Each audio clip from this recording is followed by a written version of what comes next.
بول news head quarter.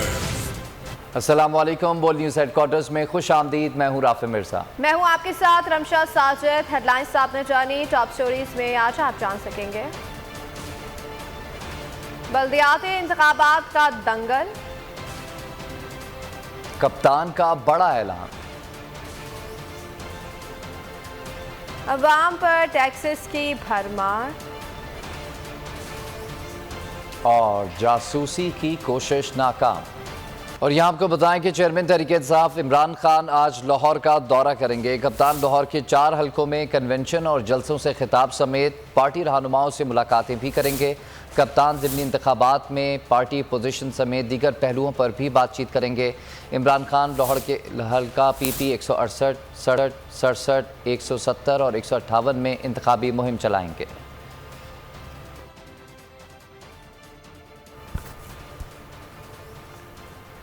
سیاسی اختلافات اتنے بڑھ گئے کہ بھائی بھائی آمنے سامنے آ گئے۔ چودھری برادران میں خلیج مزید بڑھ گئی۔ چودھری شجاعت حسین نے ٹویٹ کر کے اپنے چھوٹے بھائی چودھری وجاہت سے شدید برہمی کا اظہار کر دیا۔ ٹویٹ میں لکھا کہ میرے چھوٹے بھائی چودھری وجاہت حسین نے لوگوں سے چند باتیں کی ہیں۔ نیشنل لیول کے ایک بڑے لیڈر آصف علی زرداری کے متعلق الزام تراشی کی۔ میرے بیٹوں پر الزام لگایا ہے کہ انہوں نے ڈالر مانگے ہیں۔ اگر انہوں نے یہ باتیں کی ہیں تو یہ نہایت بے ہودہ باتیں ہیں۔ آصف علی زرداری نے خود آ کر ہمیں مبارکباد دی تھی۔ چودھری وجاہت حسین نے بھی کہا کہ 30 جون تک اگر مسلم لیگ نون سے ہم نے اتحاد ختم نہ کیا وہ نئی جماعت بنا لیں گے۔ پاکستان میں پہلے بھی سینکڑوں پارٹیاں بنی ہوئی ہیں، ایک اور بن جائے گی تو کیا فرق پڑے گا؟ چودھری مینس الہی کے خلاف منی لانڈرنگ تحقیقات، مونس الہی نے جواب جمع کروا دیا۔ تحقیقات ایف آئی اے نے نواز بھٹی چپڑاسی کے 32 بینک اکاؤنٹس کا انکشاف کر دیا۔ ایف آئی اے کا نواز بھٹی چپڑاسی سے متعلق سوالات پر مونس الہی نے نواز چپڑاسی کو جاننے سے انکار کیا، جبکہ نواز بھٹی کے شیئر سے متعلق بھی نفی میں جواب آیا۔ مونس الہی نے کہا کہ نواز بھٹی چپڑاسی کے اکاؤنٹ سے متعلق بھی معلوم نہیں۔ نواز بھٹی کو نہیں جانتا، مجھے بھائی راکیش الہی نے شیئرز دیے تھے۔ ایف آئی آر میں جمع کرائی گئی تفصیلات میں سب کچھ واضح ہے۔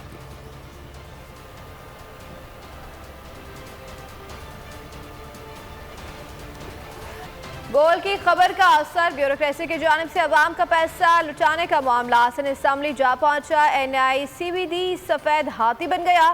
نصرت سحر عباس سے صوبائی حکومت پر برس پڑی، کہا کہ ندیم قمر نے سیپرا روس کی خلاف ورزی کی، 4 سال میں 32 کروڑ روپے نکالے۔ اپنا کیس لڑنے کے لیے 2 سال میں 4 کروڑ روپے رضا ربانی کی لیگل فرم کو دیے گئے۔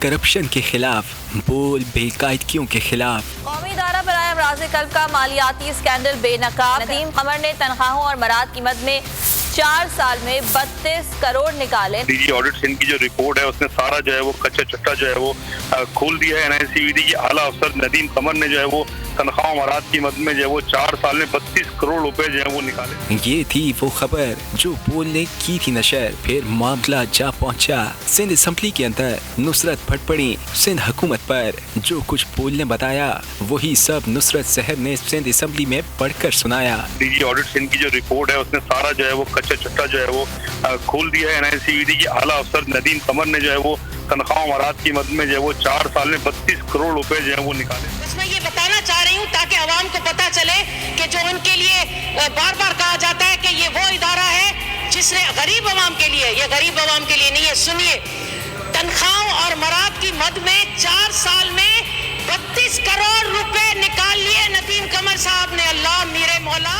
بول نے 15 جون کو بتایا تھا کہ این آئی سی وی ڈی سندھ کے لیے سفید ہاتھی اور بیوروکریسی کے لیے سونے کا انڈا دینے والی مرغی بن چکا ہے۔ ڈی جی آڈٹ کی رپورٹ میں بتایا گیا تھا کہ این آئی سی وی ڈی کے اعلیٰ افسر ندیم قمر نے 4 سال میں 32 کروڑ روپے نکالے۔ 4 کروڑ روپے پرائیویٹ لیگل فرم کو دیے گئے۔ سپریم کورٹ کے حکم کے مطابق کوئی سرکاری ادارہ نجی لیگل فرم کو کیس چلانے کے لیے پیسے نہیں دے سکتا۔ ذرائع کے مطابق سیکریٹری ہیلتھ کو سب معلوم ہے، لیکن وہ کوئی بات کرنے کو تیار نہیں۔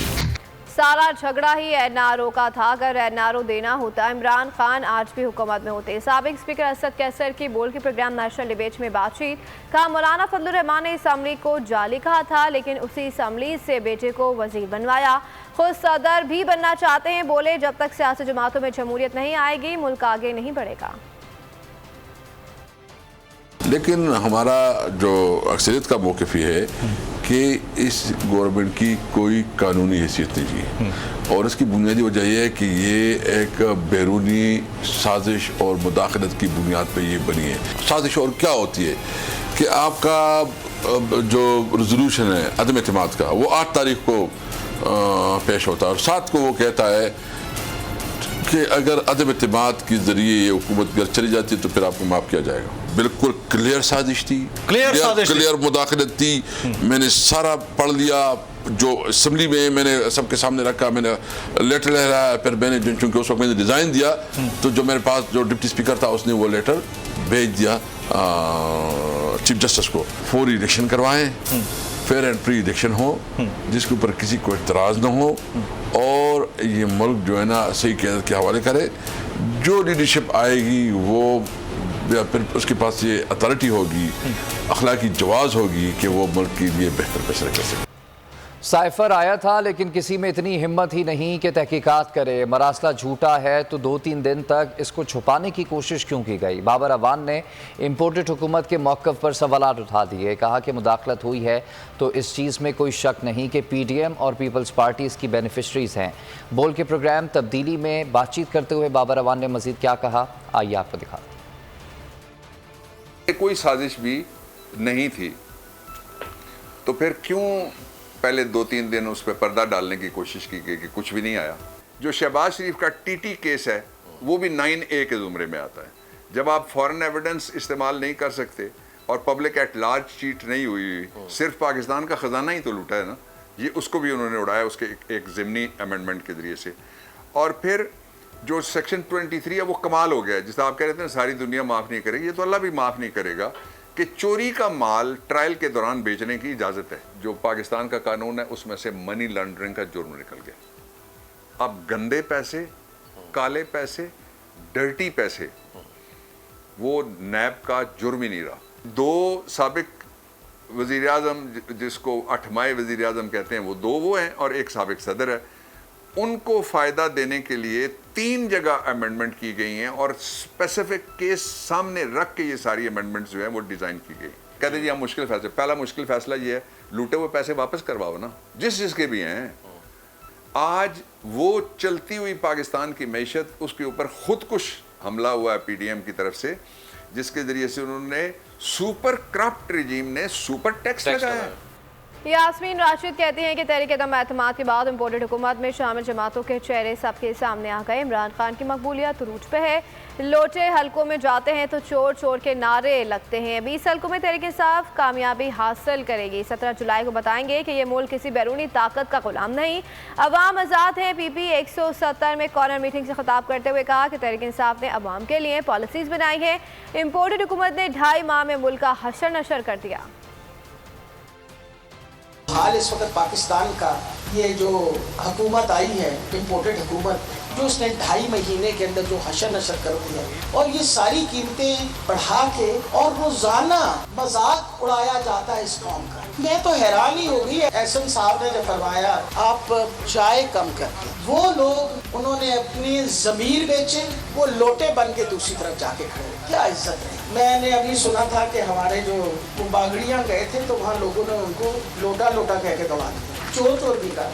आप लोगों का खामोशी का एहतजाज था, उस सारी दुनिया में उसने पैगाम दे दिया कि पाकिस्तान की कौम जो है वो इमरान खान के साथ है। और आप लोगों ने 17 तारीख को निकल के ये बात बता देंगे कि ये पाकिस्तान अवाम का है, ये बैरूनी ताकत। मुल्क के खिलाफ कोई साजिश कामयाब नहीं होने देंगे। अमरीकी मरासले के बाद वफाक में हुकूमत बनाने वाले मौलाना फजलुर रहमान ने मज़ाक़खेज़ बयान दे दिया। इस्लामाबाद में सेमिनार से खिताब करते हुए मरासले पर कमीशन की भी मुखालफत कर दी। बोले कि कमीशन इस बात पर बनना चाहिए कि इमरान खान को अवाम ने वोट क्यों दिए। मौलाना फजलुर रहमान सारे मसाइल का मलबा भी तहरीक इंसाफ की हुकूमत पर डालते रहे। IMF हो या FATF हो या कोई भी बैनुल-अक़वामी इदारा हो, इस कुव्वत को जो उनके कहने पे आया था, तो हम इनके खिलाफ भी आवाज़ बुलंद करेंगे। हम अपने मुल्क और मुल्क की मफाद पर कंप्रोमाइज़ करने के लिए तैयार नहीं है। खत लहराया, मेरे खिलाफ साजिश हुई है, फिर कहा मुझे कत्ल करने की साजिश हो रही है। अब कहते हैं खत पे कमीशन बिठाओ। अमेरिका ने भी कह दिया झूठ बोलता है, हमारे सपोर्टर वाले भी कहते हैं झूठ बोलता है। अब कहते हैं कमीशन बिठाओ। मैंने कहा कमीशन इस पे नहीं बिठाएंगे तुम्हारे खत पे, ये कोई इतनी बड़ी बात नहीं है। अगर कमीशन बिठाना है तो फिर कमीशन इस बात पर बिठाएंगे कि तुम्हें इक़्तिदार में लाने वाले कौन थे, तुम्हें कौम पर मुसल्लत करने वाले कुव्वत कौन थे। बात करेंगे बिजली के बहरान की। अवाम परेशान। शहबाज सरकार ने लोड शेडिंग ख़त्म करने के लिए कारोबार रात 9 बजे तो बंद करा दिए, लेकिन लोड शेडिंग पर काबू ना पा सकी। ना दिन में बिजली साथ रहती है, ना ही रात में। सारे रुल गए। कहते हैं बिजली का डबल बिल आता है, लेकिन लाइट है कि आकर नहीं देती।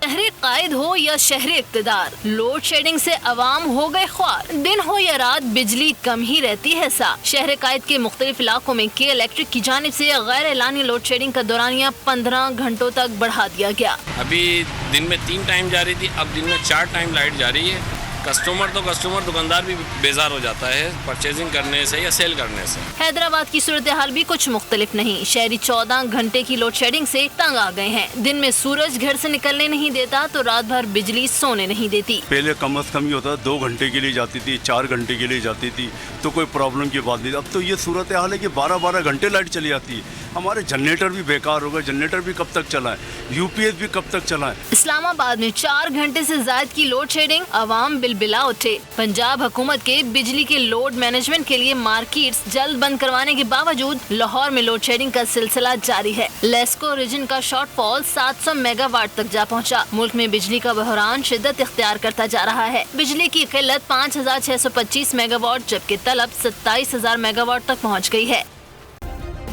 सब्सक्राइब करें और बेल दबाएं ताकि कोई खबर रह न जाए।